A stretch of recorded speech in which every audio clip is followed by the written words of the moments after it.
Hello everyone, welcome to my channel. So आज की इस वीडियो में हम सीखेंगे that how to find the perimeter of a composite shape. अब कॉम्पोजिट शेप क्या होती है? वो एक ऐसी शेप होती है जो दो या दो से ज़्यादा शेप से मिलकर बनी होती है। अब वो जो शेप से मिलकर बनी है वो दोनों सेम शेप भी हो सकती हैं और डिफरेंट शेप भी हो सकती हैं। यहाँ पे मैंने एक एल शेप फिगर ली है। इस एल शेप फिगर की हमें पेरीमीटर निकालना है। पेरीमीटर निकालने के लिए हमें पास सारी साइड्स होनी चाहिए, बट यहाँ दो साइड्स मिसिंग है।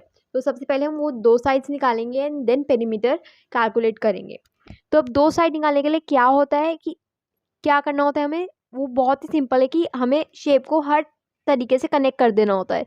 जैसे यहाँ पे जो गैप है इसको भी हम फिल कर देंगे इमेजिनरी लाइन थ्रू। इमेजिनरी मतलब डॉटेड लाइन के थ्रू कनेक्ट कर देंगे।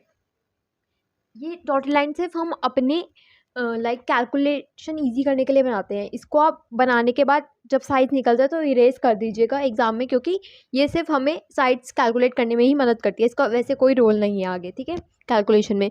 तो अब यहाँ पे जो आपको तीन शेप्स दिख रही होंगी, यहाँ पे तीन शेप्स हो गई हैं। ये तीनों हमारे क्या है? रेक्टेंगल है।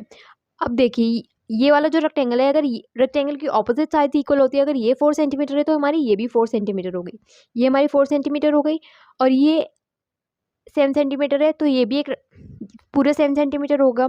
बट ये 4 हो गई तो ये कितना हुआ? 7 - 4 दैट इज 3 सेंटीमीटर। तो ये वाली साइड हमारी आ गई। ऐसी ही हम दूसरी साइड निकालेंगे।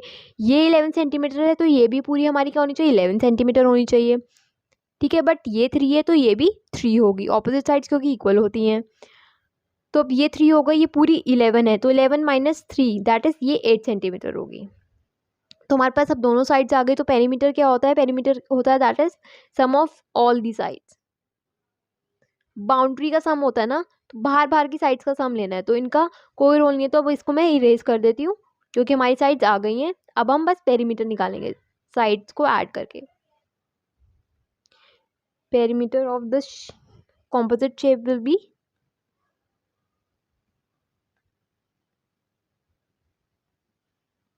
sum of all sides.